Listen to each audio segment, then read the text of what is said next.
인사드리겠습니다. 안녕하세요. 안산 본보교에서 주님을 섬기고 있는 김철 형제입니다. 이렇게 불러주셔가지고 존경하는 여러 형제님들 또 자매님들을 뵈면서 함께 예배드리게 되어서 감사하고 또 하나님 말씀 같이 나눌 수 있게 돼서 감사를 드립니다.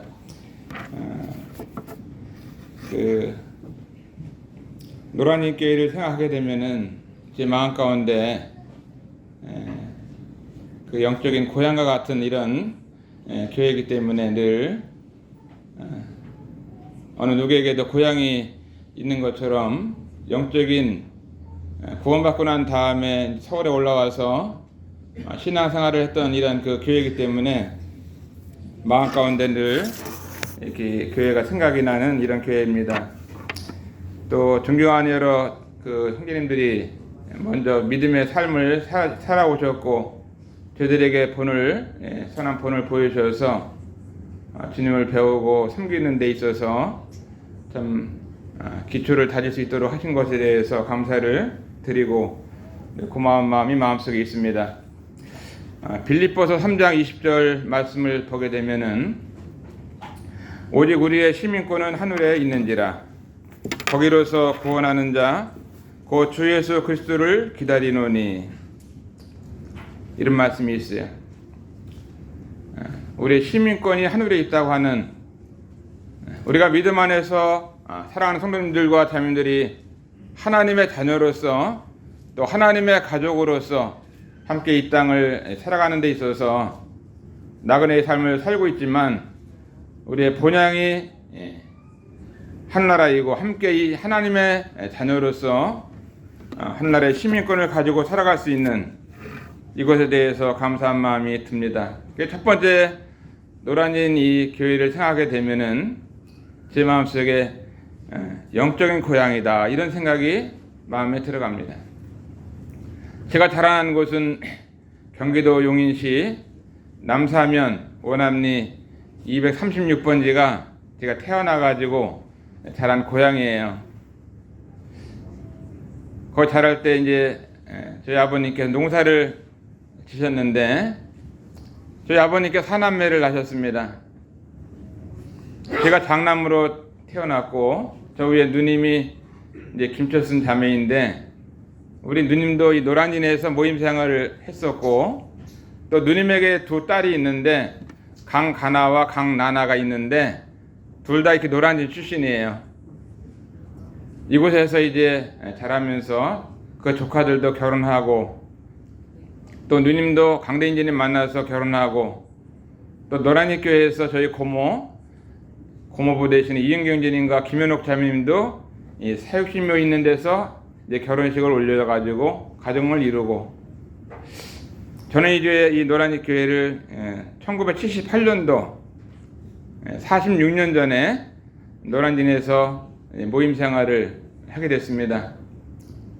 그때 이제 누님과 함께 서울에 와 자취를 할 때 살던 집이 가까운 상도동이라는 이 지역에서 이제 월세방을 얻어가지고 살게 될 때 상도동에서 노란지 교회를 꼭 참석을 했어요.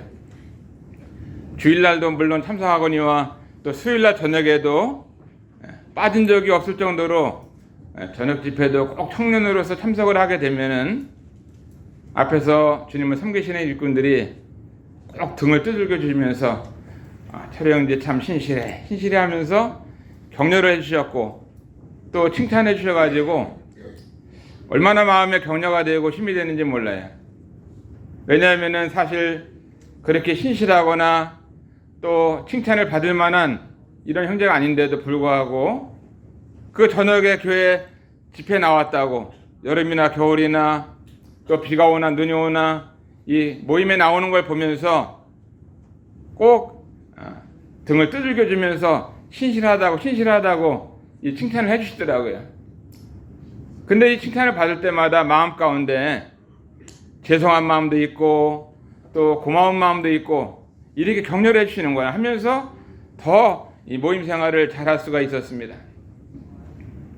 지금 이제 많은 분들이 주나라 가셨지만 그 부처님들의 생각도 나고 이렇게 영적인 고향이다 이런 마음을 생각이 되고, 상도동에 살 때는 이제 가까워서 이렇게 교회 생활하는데도 어렵지 않았는데, 또 직장 따라서 저쪽 전농동으로 이사를 갔어요. 그 전농동에서 여기 노란이 교회를 다니려면은 멀잖아요. 근데 26번 버스를 타고 여기로 오게 되면은 차가 얼마나 많은지 그 문에 매달려 가지고 콩나물처럼 이렇게 사람이 가득가득 차야 되는 이런 버스 26번을 타고 노란진을 다녔습니다. 그리고 있다가 이제 군대를 가게 됐는데 영적인 고향이다 이런 생각이 듭니다. 그리고 하나님 말씀 시편 119편 9절에 보면은 청년이 무엇으로 그 행실을 깨끗게 하리이까? 주의 말씀을 따라 삼갈 것이니이다 하면서 이 하나님의 말씀을 늘 배우면서 자라게 될 때에 어떻게 보면 고향에서 예수님을 믿고 난 다음에 청년의 시간들을 이제 노란진에서 1년 동안 다니면서 믿음을 배우고 말씀을 배우고 성도의 사랑을 느끼고, 아, 교회가 이런 것이구나, 예배가 이렇게 드리는구나 하면서 영적인 기초를 다질 수 있는 시간이 되어서 주님 앞에 감사한 마음이 듭니다. 또 한 가지는 이제 우리 이 앞에 계시는 우리 지영재님이나 태영재님 계신데, 지영재님에 대해서는 어릴 때 어머니를 통해서 들었던 여러 가지 이야기들이 있어요. 저희 어머니께서 이제 32살에 사남매를 낳으시고 혼자 되셨는데 아버님이 이제 교통사고를 돌아가셨어요. 그 사남매를 키우기가 너무나 힘들고, 또 시골에서 농사를 지면서 또 돈이 없고 그러면은 쌀을 이렇게 이제 머리에 여가지고 오산시장까지 와서 팔아서 자녀들이 또 용돈을 달라고 교통비를 달라고 하면은 그 돈을 해주기 위해서 쌀을 2마씩 3마씩 머리에 이고 오산에 오면은 어떤 쌀을 또 팔 데가 없잖아요. 근데 우리 지영재님께서 오산 기독병원에 이제 사무장으로 근무를 하실 때가 있었습니다. 그리고 어머니께서는 그 쌀을 이고 오산 기독병원에 우리 지영재님을 만나러 가는 거예요. 거기 환자들도 있고 의사들도 있고 간호사들도 있으니까 여기에 쌀을 이고선 가면은 우리 지영재님께서 쌀을 팔아주지 않겠나, 이런 마음을 가지고 뭐 쌀을 가져오라고 한 것도 아닌데 쌀을 이고선 가는 거예요. 그 시장에 가면은 뭐 쌀이 10,000원을 팔아야 된다라면은 형제님께서 좀 더 11,000원이라도 해가지고 좀 돈을 더 해주고,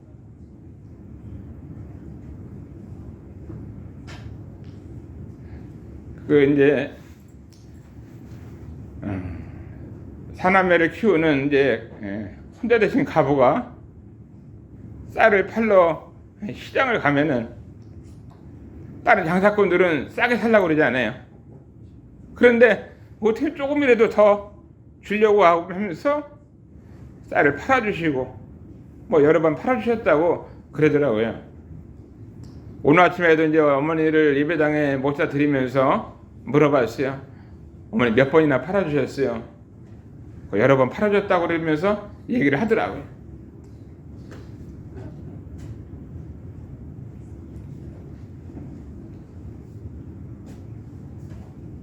이런 얘기를 이제 어머니를 통해서 이제 듣게 되면은, 아, 우리 어머니에게 이렇게 선대를 베풀어 주셨던 분이 노랑지 모임에 계시구나.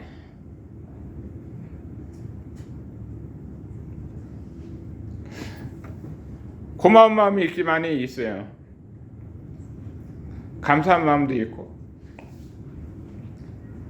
이런 말씀을 여러분들 모르시지만 이 모임이 얼마나 좋은 모임인가. 마음이 있고 또 사랑이 있고 가난한 자를 불쌍히 여기고 가부를 긍휼히 여기는 이 같은 마음들을 가지신 분들이 앞에서 믿음의 본을 보이고 지금까지 계신 걸 보면은 마음이 감사한 마음이 있습니다. 우리 차갑스님도 또 일본에 있는 여러 손님들을 초청하게 되면 저희 교회도 오셔서 집회를 하면서 한일 간의 관계 속에서 많은 수고를 하시고 너무나 감사한 마음이 영적인 고향이다, 이런 마음이 듭니다. 제가 이제 용인에서 예수님을 믿고 있을 때 저에게 하나님의 말씀을 증거해 주셨던 분이 이 선교사님이 저희 고향에 오셨어요.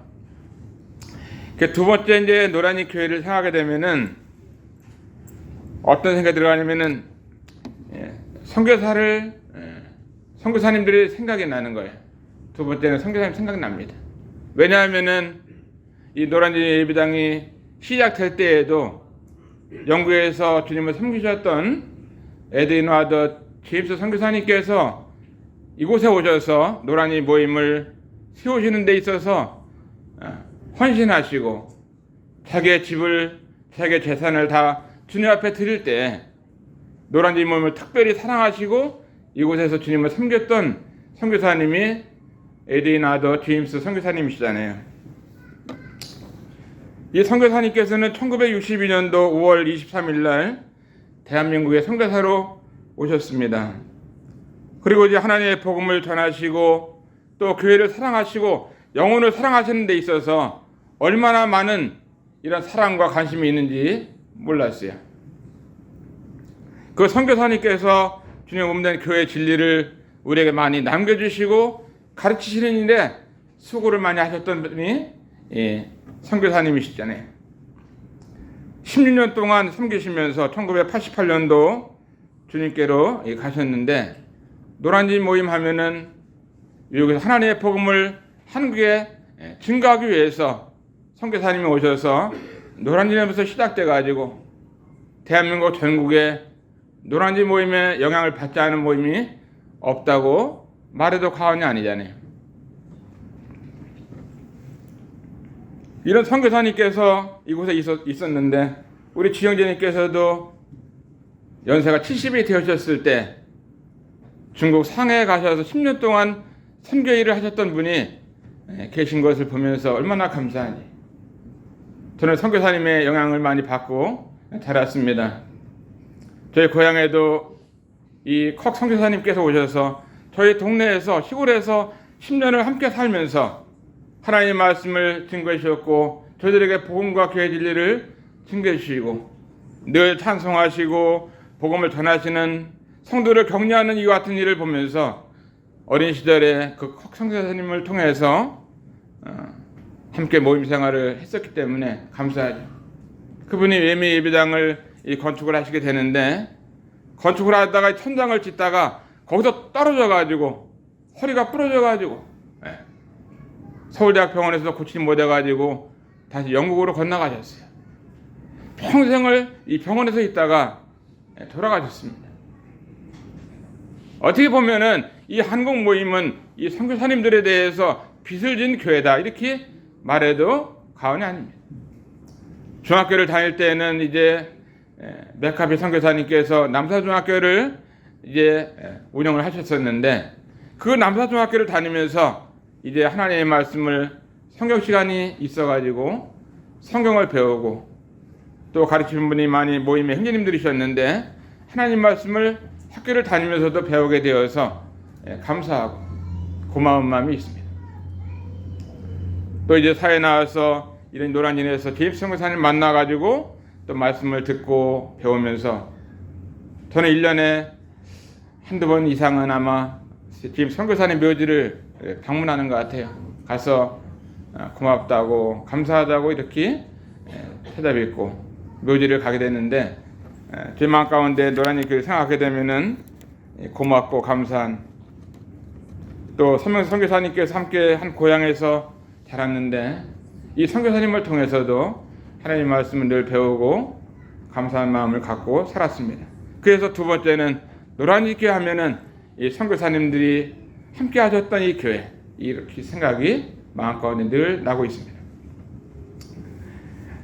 사도행 1장 8절에 보면은 오직 성령이 너에게 임하시면 너희가 권능을 받고 또 예루살렘과 온 유대와 사마리아와 땅 끝까지 이르러 내 증인이 되리라 하시니라. 성령이 임하시면은 땅 끝까지 증인의 삶을 살게 되는 것이잖아요. 안산에 내려간 지가 어느덧 35년이 됐습니다. 내려가서 5년 동안은 안산교회에서 주님을 함께 섬겼고 또 30년 전에 안산 동보교회를 개척이 되어서 이제 그곳 주님을 섬기고 있는데 이곳에서 이제 구정 때 추석 때 외국인들에게 전도하면서 지내고 있는데요. 어느덧 39번째 올해는 이렇게 하게 되는데 늘 기도해 주시고 또 격려해 주시는 것에 대해서 감사한 마음이 있고 우리 안산 동보교회는 약 한 130명 정도 어린아이들, 학생들, 청년들 또 외국인들 이렇게 함께 모이면서 예배를 드리고 교제하는 이런 교회가 되었습니다. 복음을 듣고 나간 여러 외국인들이 중국에서 또 미국에서 아프리카, 인도네시아, 캐나다, 호주 여러 나라에서 이제 섬기는 이와 같은 외국인들이 있는 것에 대해서도 감사하고 특별히 인도네시아 자카르타에 큰 교회가 세워졌는데 인천 연수교회에서 구원받은 형제들이 또 안산으로 청구를 해주셔가지고 안산에서 함께 모이면서 있다가 인도네시아 자카르타에 가서 모임을 개척하게 됐습니다. 이런 것들도 주님 앞에 얼마나 감사하니.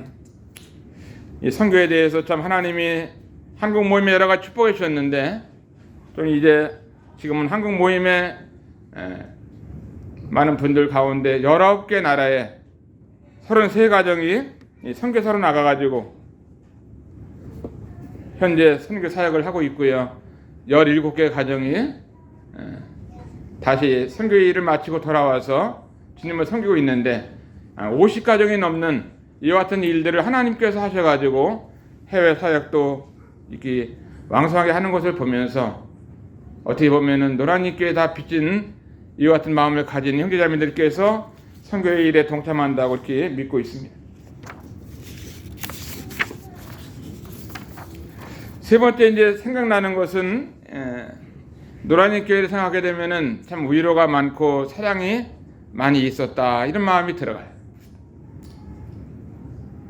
성에도 보면은 사랑이 제일이라고 말씀하셨는데 노란잎교회 하면은 이런 그 위로하는 교회, 사랑을 하는 격려하고 사랑하는 이런 생각이 제 마음속에 있어가지고 참 푸근한 마음이 든다 하는 것을 말씀을 드리고 싶습니다. 교회를 아까도 말씀드렸지만 교회로 오면은 늘 격려하시고 또 칭찬하시는 이런 것들이 저에게 있어서도 참 마음 가운데 감사가 되었고 저희 교회도 청년들이 오거나 또 어려운 분들이 오게 되면은 그들의 격려하고 위로하는 이와 같은 것들은 노란잎 교회를 통해서 제 마음 가운데 배우게 되었습니다. 제가 이제 군대를 간다고 하는데 그때 제임스 선교사님 가정에 인사를 갔어요. 선교사님이 군대를 가야 되겠습니다. 다녀오겠습니다. 이렇게 하니까 그 선교사님께서 냉장고에서 문을 열고 고기를 꺼내가지고 고기를 구워주더라고요. 뭐 지금은 고기가 좀 잘 먹을 수 있지만 그때만 해도 고기 먹는다는 것이 쉬운 때가 아니었어요. 네. 제가 이제 한국 모임 가운데 한 16가정 정도가 주님의 복음을 전하다가 남편들이 이제 병에 걸리고 이와 같은 일로 인해서 먼저 주님 나라에 가신 이와 같은 분들이 계십니다. 그러니까 이제 지금은 남편들이 먼저 주님 나라 가셨으니까 이제 아내들이 혼자 살고 있잖아요. 이제 이름을 불러가지고 홀로 사는 사역자의 모임이다 이렇게 해가지고 이 한국 모임에서 홀사물을 돌보고 있어요. 1년에 한 번씩 이렇게 만나면서 여행도 하고 격려를 하는 시간을 갖고 있는데 제가 그 일을 하면서 한번 물어봤어요. 고기를 얼마나 사 먹어봤냐 이렇게 물어보니까 심지어 신병 교제님 자매님이 계십니다. 그 자매님께서 하시는 말씀이 제 남편이 신병학이고 그런데 대전 옥천에서 사역하고 대전에 사역하고 너무 힘들어가지고 내가 내 돈을 주고서 돼지고기 한 거는 사 먹어본 적이 수십 년 동안 한 번도 없다는 거예요. 소고기 한 번 사 먹어본 적이 없대요. 야, 이렇게 복음을 전하고 일꾼들이 어렵게 지냈구나 하는 마음이 들어가지고 마음에 너무나 어떤 마음이 들었냐면은 그 자매님만 이해하면서 이렇게 어렵게 지냈구나 하는 마음이 들어가지고 자매님 아유 그러셨군요. 형제님이 계셨는데도 이렇게 얼마나 어렵고 가난하게 복음을 전하고 교회를 개척했으면은 그 평생을 고기를 한 건 못 사 먹었다는 얘기를 듣고 마음이 얼마나 마음에 참 격분이 어떤 이런 마음이 들었어요. 그래가지고 자매님 제가 오늘 자매님 집으로다가 등심을 소 등심 5근을 보낼 테니까 잡수시면서 냉장 열어놨다가 또 끓여 조금씩 잡수시면서 남편이 있을 때는 못 잡sus다 할때라도 같이 홀사물 이렇게 모이니까 등심 5근을 사다 보내드리겠습니다. 아이고 형님 등심이 얼마나 비싼데 비싼 게 문제가 아니라 자매님 그래도 하나님의 사랑이 형제 사랑이 있지 않냐 하면서 얘기를 했는데 그 옆에 있던 한 자매님이 계신데 울산 동울산 사역하시는 김종문 형제님 자매님이 있어요. 그 자매 이름이 김종문 형제님 자매님 계시는데 자매님 아유 형님 저도 못 사 먹었어요 그러더라고. 그럼 자매님 5근에 보내드릴게요. 해가지고 제 돈으로다가 보내드린 적이 있어요. 잘했어요? 잘한 거죠. 왜냐하면은 혼자 사는 가부가 고기 한 근도 못 사 먹었다 하는데 마음속에 얼마나 우리 어머니 생각이 나더라고요. 우리 어머니도 뭐 동태 한 마리 살려면은요 쌀을 한 대박 주고선 동태를 사야 돼. 고등어 한 마리 살려면은 쌀도 이렇게 퍼주고 고기를 사 먹어야 됩니다. 고기 사 먹는 것이 1년에 한두 번 사 먹을까 말까 할 정도로 우리나라가 어렵게 이렇게 지냈던 시절이 있는 겁니다. 여러분들 뭐 서울에 사니까 잘 모를 수 있지만도 시골에서 사역하는 사역자들은요 어서 월급이 나오나요? 연금이 나오나요? 없는 겁니다. 나중에 병들어서 돌아가시잖아요. 최초의 마음 가운데는 우리가 남을 위로하고 사랑한다고 하는 것이 얼마나 중요한 것인가를 생각하면서 말씀을 드리는 거예요. 저는 이 노란의 교회를 통해서 위로를 받았고 사랑을 받았고 선교사님들을 통해서 이 고기도 주셔가지고 한번 먹어본 적도 있고 이런 생각이 날다 보니까 이런 말을 하게 되는 것입니다. 그리스도인의 삶이라고 하는 것은 남을 사랑하고 또 다른 사람들을 통해서 사랑받고 사는 이것이 얼마나 중요한 삶인가를 말씀을 드리고 있는 겁니다. 빌립보서 1장 7절에 보면은 이런 말씀이 있습니다. 형제여 성도들의 사랑이 너로 말미암아 평안함을 얻었으니 내가 너의 사랑으로 많은 기쁨과 위로를 얻었노라. 이 사도 바울 마음 가운데 이 빌립보를 통해서 많은 사랑을 얻었고 많은 기쁨을 얻었다고 형제야 성도들의 마음이 너로 말미암아 기쁨을 얻었고 위로를 얻었고 사랑을 받았다고 표현하고 있습니다. 저는 그런 생각을 하고 있습니다. 그리스도인의 최고의 삶은 무엇일까? 주님 안에서 아름다운 삶을 산다고 하는 것이 무엇일까? 다른 사람들을 통해서 위로를 받고 사랑을 받고 여기 나오는 말씀처럼 형제여 성도들의 마음이 너로 말미암아 평안함을 얻었다. 너로 말미암아 사랑을 받았다. 하는 이와 같은 말을 듣는다고 하는 것이 이것이 아름다운 삶이 아닌가요? 어떤 성도를 생각할 때 어떤 교회를 생각할 때 내가 성도님 형제님 자매님을 통해서 교회를 통해서 이와 같은 평안함을 얻었고 이와 같은 위로와 격려를 얻었습니다. 저는 이것보다 더 아름다운 생애가 없다고 믿고 있어요. 이번에 이제 저희 아내가 한 3개월 전에 유방암 4기 수술을 받았어요. 고려약병원에서 받았는데 그 암이 얼마나 큰지요. 오른쪽 가슴에 17cm 크기를 수술을 했어요.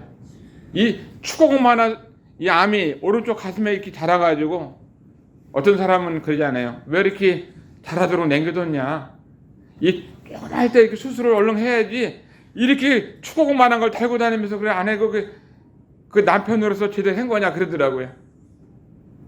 뭐 그래서 제가 말씀을 드렸어요. 우리 아내는 뭐 실비보험도 안 들고 우리 할아버지도 평생 뭐 보험도 안 들고 살았고 우리 아버지도 안 들고 살았고 나도 그냥 하나님만 의지하고 살아야지 하나님 믿는 사람이 무슨 암보험 들고 뭐 실비보험 들고 아프면 맨날 병원 가느냐 하면서 우리 아내는 죽어서 나 병원 안 가고 그냥 하나님 앞에 기도하고 하나님이 능력이 많으신데 천지를 창조했는데 나를 창조하셨던 하나님께서 내가 구해서 하나님 앞에 하나님이 고쳐주시면 고쳐주는 거지 하나님이 고쳐주지 않는데 뭐 병원 다닌다고 되느냐 하면서 나 병원 안 갈 테니까 당신 나 절대 이렇게 병원 가자는 소리 하지 말고 나 하나님만 의지하고 살 테니까 보험 들지 말고 보험 들으란 말 하지 말고 당신이 하려면 당신이 하고 나는 내 믿음을 가지고 나를 사랑하신 아버지 하나님을 더 열심히 의지하고 살겠다. 그렇게 얘기를 했는데 어떻게 내가 해마다 병원 데리고 가자고 할 수가 없잖아요. 병원 가자 그러면 새벽 2시에 강대상 앞에다가 딱 방석 하나 깔아 아버지 하나님 도와주세요 하면서 하나님밖에 기도만 해도 자면돼. 이 기도만 이렇게 막 하다 보니까 이 암이 자꾸만 자라가지고 이렇게 커졌어요. 나중에는 이제 암이라는 얘기를 듣고 병원을 가게 됐는데 병원에서 그러더라고요. 의사들이 여러 명 있는데 40년 의사생활 하면서 이런 환자 처음 봤대요. 어디 달나라에서 온 사람인지 아프리카 원시림에서 자란 사람인지 얘 요새 병원도 많은데 왜 병원 안 와갖고 이렇게 커서 왔느냐고 그러더라고요. 그 의사는 우리 아내가 하나님 앞에 늘 기도하는 걸 모르잖아요. 하나님만 의지하는 걸 몰라요. 그 실비 있냐고 물어보면서 실비 없다고 하니까 자식이 몇 명 있냐 자식이 9명 입양해서 기른다고 하는 아니 실비보험도 없고 자식이 많은데 이렇게 암은 커져가지고 어떻게 하려고 그러냐고 하면서 그냥 뭐 암을 줄여서 한다고 항암제를 맞아서 한다고 하다가 이게 뭐 줄어들 기미도 안 보이니까 그럼 바로 수술하자고 해가지고 병원에서 입원한 지 15일 만에 수술을 하게 됐는데 하나님이 수술을 잘 할 수 있도록 이렇게 도와주셨어요. 저는 지금 생각해 보게 되면은 하나님은 선하신 분이시다. 또 하나님은 모든 것을 합력할 선을 이루시는 분이시지 믿는 자녀를 곤경에 빠뜨리거나 어렵게 하시는 분이 아니다. 이런 마음이 들더라.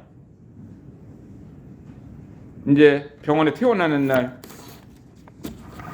의사 선생님을 만났어요. 퇴원하면은 앞으로 항암치료 잘 받고 병원 자주 검사를 받으면서 항암치료를 잘 받으라고. 근데 받는데 한두 푼이 아니라 뭐 실비보험이 안 되고 의료보험이 안 되는 한복만 300만 원씩 들어간다는 거예요. 아니 잘 맞으면은 좀 가격이 싸가지고 보험이 되니 적용이 되는 거 싼 거를 맞으면은 뭐 부담도 없을 텐데 한 번만 300만 원씩 보험도 적용 안 되는 이런 신약을 맞아야 되기 때문에 그랬는 거예요. 한참 얘기를 듣다가 의사 선생님 저희 아내는 이제 수술을 잘 해주셔서 감사합니다. 그런데 아내의 그 마음에 그런 생각이 듭니다. 항암주사는 맞지 않고 살기를 원하고 있으니까 약간 수술을 잘 해주셔서 감사하고 앞으로도 항암주사는 안 맞고 살려고 하니까 그렇게 의사 선생님께서 이해해 주세요. 이렇게 제가 얘기를 옆에서 남편 한마디는 해줘야 되잖아요. 제가 원하는 것보다는 아내의 마음 가운데 그런 마음이 있는 하나님이 살려주시겠다 하는 이런 믿음을 가졌는지 항암주사를 맞기를 원치 않더라고요. 또 서울의 박연진님이나 이선 선교사님도 오셔가지고 항암주사가 너무 힘들으니까 그냥 수술만 잘 하면은 안 맞으면 좋겠다 이런 얘기도 해주셔가지고 그러냐고 하면서 의사 선생님에게 얘기를 했어요. 그랬더니 의사 선생님이 가만히 있다가 고개를 이렇게 딱 이르더라고요. 그러면 이제 진료는 여기서 끝이고 알아서 하라고 하면서 잘 가라고 얘기해가지고 알겠습니다 감사합니다 하고 인사하고 왔는데 3개월 동안 한 번도 병원 안 간 거예요. 모르겠어 앞으로 어떻게 주님께서 뭐 재발이 돼가지고 또 병원을 갈지는 모르지만도 그냥 우리 아내의 마음 가운데 믿음으로 살려고 하는 것이 많이 있습니다. 그러니까 주님만 의지하고 살려고 하는 것들이 있어요. 그래서 그때 이제 그 아내가 병원에 있다는 얘기를 들으시고 전국에 있는 여러 성도님들께서 또 노란진에서도 또 헌금도 보내주시고 어떤 성도님께서 저희 가정을 기억하면서 보내줬던 사랑을 기억할 때 노란진교회 하면은 또 한국 여러 교회들 많이 있는데 이 교회들과 성도들 생각하면은 참 위로를 받고 성도의 사랑과 교회의 사랑을 받는 걸 보면서 특별히 오늘 노란이 교회를 생각하면서 참 위로하고 사랑하는 이런 교회인 것을 마음껏 내 기억이 되는 거예요. 주님이 요한복음 13장 34절에 보면은 새 계명을 주노니 서로 사랑하라. 내가 너희를 사랑한 것 같이 너희도 서로 사랑하라. 너희가 서로 사랑하면 이로써 모든 사람이 너희가 내 제자인 줄 알리라.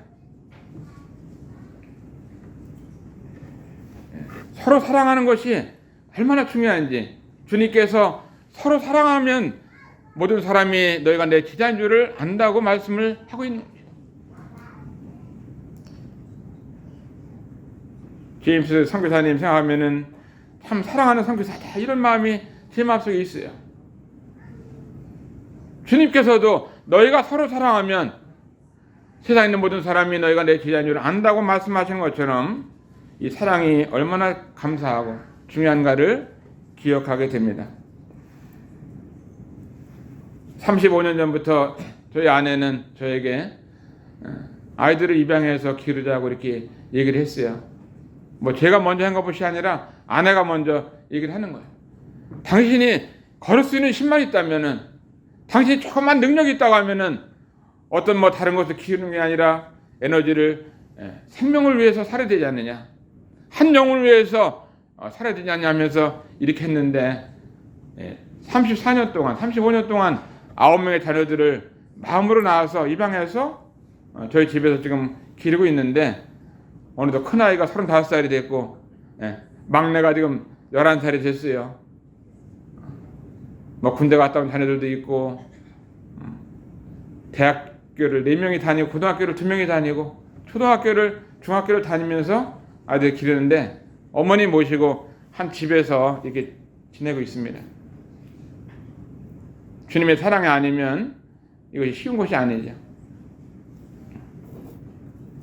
또 형제 출판사를 경영하면서 뭐 이제 출판사를 경영하면은 돈을 잘 벌어야 되는데 요새는 출판사 다 망해요.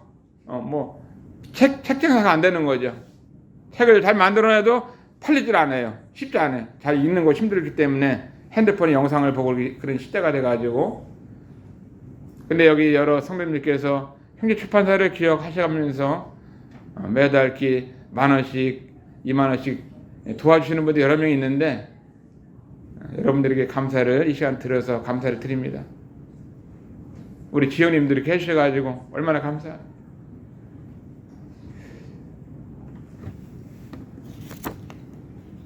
그러면서 이제 하나님의 사랑이 얼마나 큰가를 제가 이 시간에 찬송을 한번 이렇게 1절만 부를게요. 그 크신 하나님의 사랑. 그 크신 하나님의 사랑 말로 다 형용 못하네. 저 높고 높은 별을 넘어 이 낮고 낮은 땅 위에 죄범한 영혼 구하려 그 아들 보내사 화목제물 삼으시고 죄 용서하셨네. 하나님 크신 사랑은 증량 다 못하네. 영원히 변치 않는 사랑 성도여 찬양하세.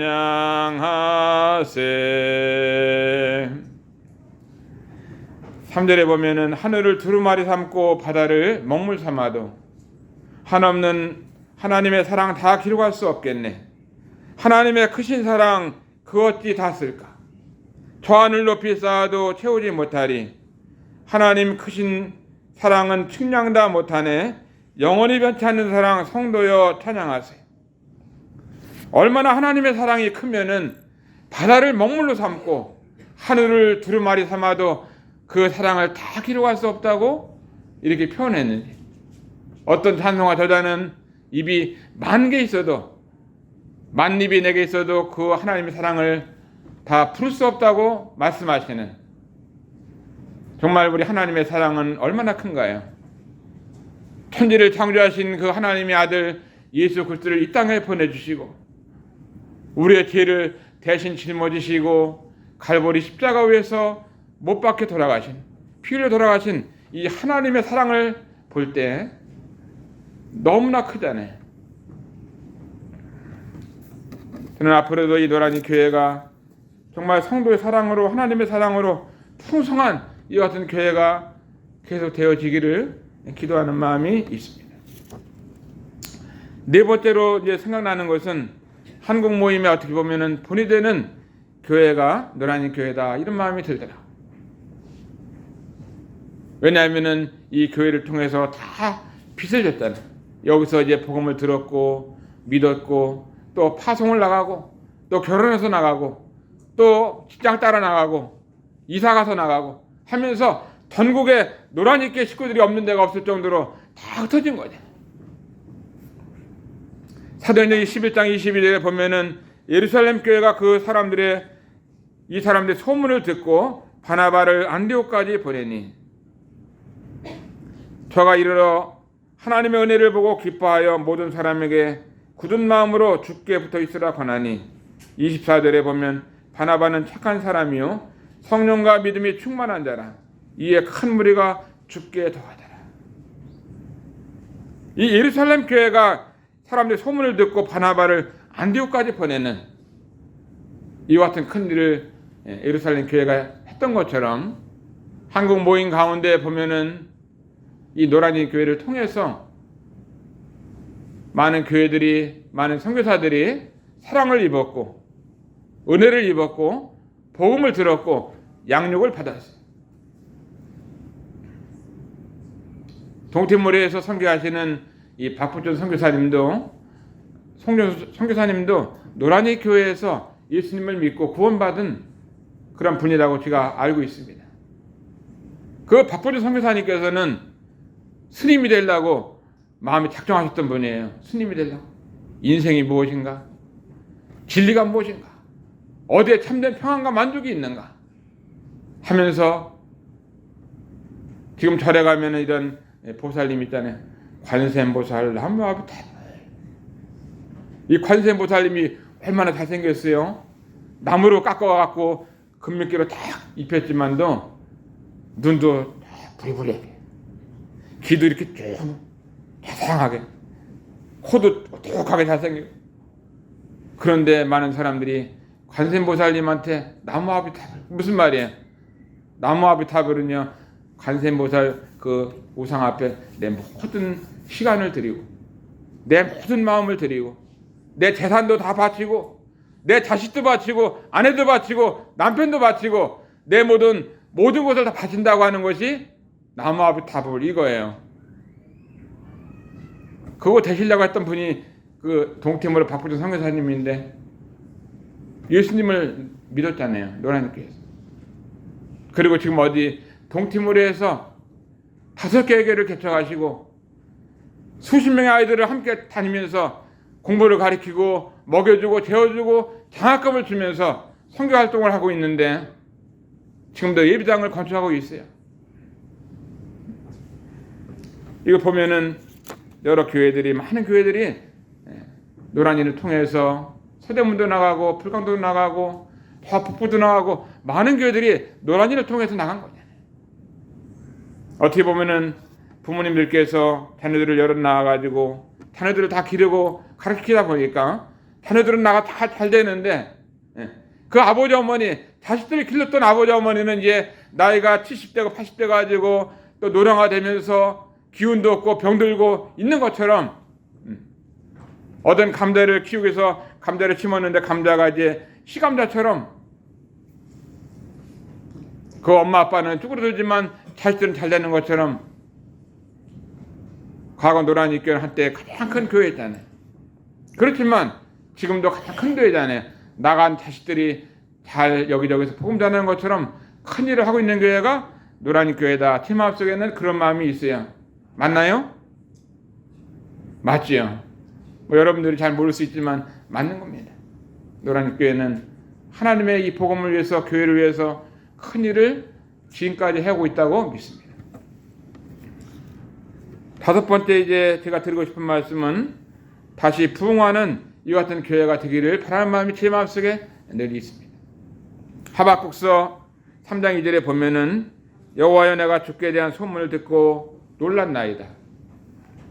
여호와여 주는 주의 일을 이 수년 내에 부흥케 하옵소서. 이 수년 내에 나타내시옵소서. 진노종을해도 긍휼을 잊지 마옵소서. 이 노란잎 교회가 주님 안에서 과거에 부흥했던 것처럼 또 현재도 부흥하고 앞으로도 부흥하는 뭐 사람들이 많이 모아서가 아니라 사랑에 있어서 부흥하고 진리에 있어서 부흥하고 또 믿음의 역사에 있어서 부흥하고 또 주님을 평안하게 기쁘게 섬기는 일에 있어서 부흥하고 이와 같은 교회가 될 줄로 믿습니다. 제 마음속에는 이와 같은 이 교회에 대해서 주님 앞에 감사한 마음이 있습니다. 하나님의 은혜와 큰 부흥이 있기를 다시 한번 기도를 드립니다.